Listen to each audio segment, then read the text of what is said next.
India की number 1 choice Bharat matrimony. अभी का एक अपडेट आ रहा है अड़ी में, वो आपके सामने रख देता हूं। यूनाइटेड स्टेट्स और इजराइल का ईरान पर अभी हमला, उसकी तस्वीरें आपको दिखा रहा हूं।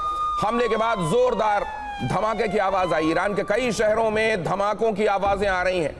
मतलब ये कि ये अभी डोनाल्ड ट्रंप ने जो कहा था कि शायद हमें और बड़े हमले की जरूरत थी, ये बड़ा हमला मैग्नीट्यूड के हिसाब से तो लग रहा है कि एक्सेलरेटर में पैर रख दिया गया है वॉर मशीनरी की तरफ से अमेरिका की। और डैन कैन ने ये बात कह भी दी कि ये अब हम यहां के बाद अब इसको और ज्यादा आगे तेज करेगी लड़ाई। नंबर 1। नंबर 2, हमस के ऊपर लगातार बमबारी इतने दिनों से चल रही है। हमस आज भी जिंदा है कहीं ना कहीं। रशिया यूक्रेन इतने दिनों से चल रहा है। यूक्रेन के रिजर्व डिप्लीट होने के बावजूद, यूरोपियन कंट्रीज के, अमेरिका के बहुत हद तक हाथ खींचने के बावजूद ये लड़ाई अभी चल रही है। ऐसे में ईरान के रिजर्व्स अगर काफी कम भी हो जाएं, ये मान लिया जाए कि उनके बहुत सारे ऑफिसर्स और सिपाही मार भी दिए जाएं, तो ये लड़ाई कितनी लंबी आपको कम से कम दिखाई दे रही है यहां से? ये जो युद्ध है ये एक नया रूप ले चुका है। 20 साल से मेरी समझ से ईरान इस दिन की तैयारी कर रहा था, और इनकी जो हवाई क्षमता है वो इतनी अच्छी नहीं है, ये इनको बहुत दिनों से मालूम है। तो इन्होंने जो अपने टैक्टिक्स हैं, जो वॉरफेयर हैं, वो ओवर द इयर्स इवॉल्व किए हैं। और ये जो इस स्थिति में है जहां एयर सुपीरियरिटी पूरी है इस वक्त ईरान के ऊपर, ये अक्टूबर 2024 में जब इजराइल ने स्ट्राइक किया था इनके ऊपर, जब हमास का युद्ध चल रहा था, उसमें काफी हद तक ईरान की एयर डिफेंस कैपेबिलिटीज को खत्म कर दिया था। उसके बाद ईरान ने रीइंफोर्स किया, और पिछले साल मई में जब ऑपरेशन राइजिंग लायन के नाम से जब ऑपरेशन हुई, जिसमें 3 न्यूक्लियर फैसिलिटीज को स्ट्राइक किया B-2 बॉम्बर्स ने अमेरिका और इजराइल की मदद से, उस हद तक इनका एयर डिफेंस कम हो गया। बट उसके बाद जो 8 महीने बचे हैं, उसके अंदर जो मैं पढ़ रहा था कि चीन की तरफ से और रूस और नॉर्थ कोरिया की तरफ से बहुत मदद आई, और ये इनको मालूम है कि इनके पास बंकर बस्टर्स बॉम्ब हैं, तो इन्होंने बहुत ही नीचे जमीन के अंदर अपने स्टोरेज डंप्स बनाए हैं और टनल्स बनाए हैं। एक जगह से दूसरी जगह इनका आर्मर और लॉन्चर्स मूव हो रहे हैं जमीन के अंदर।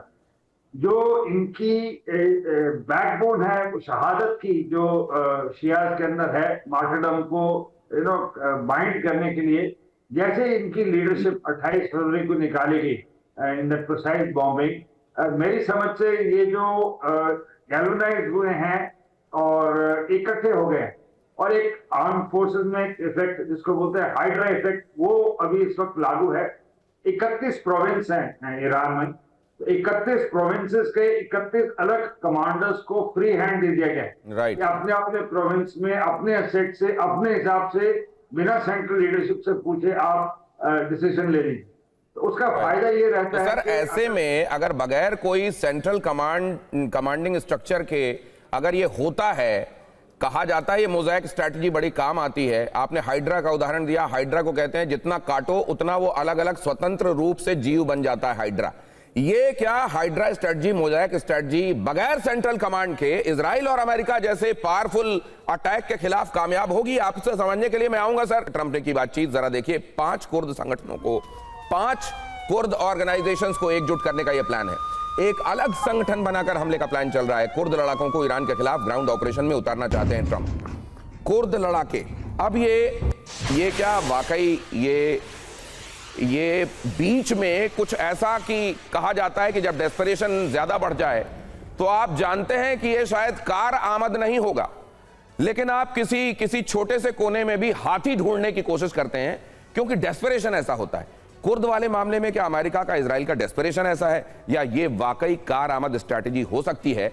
क्योंकि बाकी सबको अमेरिका और इजराइल अपने दूर से किए जा रहे हमलों से या हवाई हमलों से बिजी रखेंगे, और उधर बूट्स ऑन द ग्राउंड अपने ना करके कुर्द लड़ाकों को अगर सीमा के अंदर भेज देंगे, तो क्या ये वो काम कर सकते हैं जो इजराइल और अमेरिका इनसे चाह रहे हैं? ट्रंप का कुर्द कोड ईरान की सत्ता का रिमोट, जरा ये देखिए। ट्रंप का कुर्द कोड ईरान की सत्ता का रिमोट, इसमें एक महत्वपूर्ण इंफॉर्मेशन ये है कि फिदाइन ईरान से लड़ने के लिए कुर्द लड़ाकों को जंग में उतारने की योजना चल रही है। ईरान में कुर्द विद्रोही गुटों को हथियार देने के प्लान में CIA लगा हुआ है, यह सूचना है। और ट्रंप ने इराक में कुर्द नेताओं और KDPI चीफ मुस्तफा हिजरी से बातचीत की है और ये कई ऑर्गेनाइजेशन है जिनको एकजुट किए जाने की योजना है। इराक ईरान सीमा के पास तैनात कुर्द लड़ाके जमीनी हमले में माहिर कहे जाते हैं। इससे आपके सैनिकों को भेजने का जोखिम भी नहीं रहेगा और आप इनसे वो करवा पाएंगे जो आप चाह रहे हैं। क्या ऐसा वाकई हो पाएगा? ट्रंप ने यह प्लान वेनेजुएला मॉडल के तर्ज पर तैयार किया है और वो सोच रहे हैं कि इस तरीके से कुर्दों का इस्तेमाल करके वो कर पाएंगे जो असल में वो उनका एंड गोल है, रिजीम चेंज वाला। लेकिन ये किन किन वजहों से फ्लॉड है और किन वजहों से लग रहा है कि ये शायद अमेरिका के लिए एक इंपॉर्टेंट स्टेप हो सकता है। कुर्द कौन है, जरा ये भी बहुत जरूरी है जानना। कुर्द हैं मिडिल ईस्ट के पहाड़ी इलाकों में रहने वाले लोग। ये 3 से 4.5 करोड़ के बीच की इनकी आबादी। ये कंजर्वेटिव आंकड़ा है, हालांकि कई लोग इनको इससे ज्यादा और कम भी मानते हैं, लेकिन ये जो हमारे पास रिसर्च के दौरान जो आंकड़ा आया वो आपके सामने रख रहे हैं। ज्यादातर कुर्द, सुन्नी, मुस्लिम, शिया, ईसाई और यजीदी भी ये कुर्दों के समूह में आते हैं। प्रथम विश्व युद्ध के बाद कुर्दों से अलग कुर्दिस्तान का वादा किया गया था, अहद की गई थी। ओटोमन साम्राज्य के बंटवारे के वक्त ट्रीटी ऑफ सेवर 1920 की ये संधि भी हुई थी और इन्हीं कुर्दों के लिए फ्रांस, ब्रिटेन ने यह वादा किया था कि स्वतंत्र देश हम आपका बना देंगे। लेकिन यह वादा पूरा हुआ क्या हुआ कालांतर में? इराक ने क्या किया? युद्ध में कुर्दों ने सैन्य अभियानों में अहम भूमिका हालांकि निभाने का इनका इतिहास रहा है। लड़ाका कौम मानी जाती है। तेल भंडार के लालच में ब्रिटेन ने कुर्दों को अपने प्रभाव वाले इराक में मिला दिया था। ये कुर्दों की एक छोटी सी ब्रीफ हिस्ट्री है जो आपके लिए सामने रखी है ताकि आप समझ पाएं कि इनका इतिहास कैसा रहा है और क्यों अमेरिका इन पर दांव लगाने के बारे में सोच रहा है। लेकिन क्या ये दांव कामयाब होगा? जनरल सिवाज, देखो दिनेश, मुझको ऐसा लगता है कि पहले तो हमें देखना चाहिए कर्द जो हैं 8 से 10% हैं और ये सच्चाई है कि ये नॉर्थ और नॉर्थ वेस्ट में हैं, इराक के साथ बॉर्डर में। ये भी समझना चाहिए ये कर्ड्स यही नहीं कि ये ईरान में, इराक में भी हैं, ये एक प्रकार से टर्की में भी, सीरिया में भी और कुछ एक अजरबैजान के इलाके में। अगर ये इकट्ठे हो जाएं तो ये आपको लड़ाई तो नहीं जिता सकते, मगर ये जरूर करते हैं कि जो दुश्मन की एक प्रकार फोर्स है उसको डिवाइड कर देंगे। अगर ये एक आंदोलन कर देते हैं नॉर्थ वेस्ट एरिया में तो ईरान ने को कुछ फौज भेजनी पड़ेगी इनको दबाने के लिए। और मुझे लगता है यही अमेरिका और इजराइल की एक स्ट्रेटजी है कि ईरान को अंदर से कमज़ोर किया जाए। जो बार बार बात आ रही है कि अगर रिजीम चेंज करनी है तो वाकई बूट्स ऑन ग्राउंड होने हैं। क्या अमेरिका बूट्स ऑन ग्राउंड करेगा? मुझे नहीं लगता, क्योंकि जो उसने लेसन सीखा है लीबिया से, इराक से, अफगानिस्तान में, वो ऐसी भूल नहीं करेगा। मगर करेगा क्या? वो कमज़ोर करेगा, क्योंकि मुझे लगता है कि तो ये लंबी लड़ाई नहीं। तो क्या ये माना जाए सर कि असल में अमेरिका अपनी इस लड़ाई में मर्सनरीज का इस्तेमाल करना चाहता है कुर्दों के तौर पर? प्रोफेसर अमिताभ, देखिए, कुर्दों का इतिहास अमेरिका के साथ बहुत बुरा रहा है। इनको यूज एंड थ्रो किया है, जो कहते हैं आसिफ साहब पाकिस्तान के बारे में, कुर्दों के साथ भी वैसे ही टॉयलेट पेपर किया है। 75 से लेके 2019 तक अमेरिका ने उनका इस्तेमाल किया। पहले सद्दाम हुसैन के खिलाफ, फिर आईसिस के खिलाफ, अब वो फिर इस्तेमाल करने जा रहे हैं इनको ईरान के खिलाफ। इनको देते कुछ नहीं है, सिर्फ बंदूकें पकड़ा के लड़ने भेज देते हैं। तो कुर्द ये जानते हैं बहुत अच्छी तरह, लेकिन वो भी मजबूर हैं। अगर कुर्द को ज्यादा प्रमोट करेगा अमेरिका तो तुर्की से उनकी डिफरेंस हो जाए, क्योंकि तुर्की ये 4 स्टेट में है, ईरान, इराक, सीरिया और टर्की।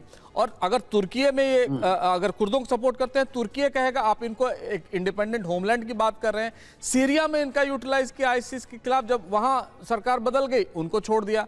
तो कुर्द ये जानते हैं, लेकिन कुर्द मजबूर हैं। लेकिन वो बूट्स ऑन द ग्राउंड जो है वो इराकी भी इनको पसंद नहीं करेंगे बियॉन्ड अ पॉइंट, ईरानियंस भी पसंद नहीं करेंगे बियॉन्ड अ पॉइंट। तो यहां भी उनके साथ वही मजबूरी है। जब तक आप, जैसे केयर साहब ने बड़ा अच्छा कहा कि आप एरियल अटैक से आप लैंड को कैप्चर नहीं कर सकते हैं, क्या उसके लिए कोई प्लान ए जो है एरियल अटैक का, कोई प्लान बी है? प्लान बी में वो कुर्दों को घुसा देंगे ईरान में, तो वो क्या कर लेंगे? तो ये सब क्वेश्चंस हैं जो बाद में पता चलेगा। लेकिन इस समय इजराइल जो है वो डोमिनेट कर गया। तो ऐसा हो सकता है सर, कुर्दों को पहले भेजकर जो जमीनी हमला है ईरान का उसकी धार कुछ कुंद किया जाए और उसके बाद अगर आवश्यकता पड़े तो अपने सैनिकों को भेजा जाए। क्या ये प्लान सी हो सकता है? इंडिया की नंबर 1 चॉइस भारत मैट्रिमनी।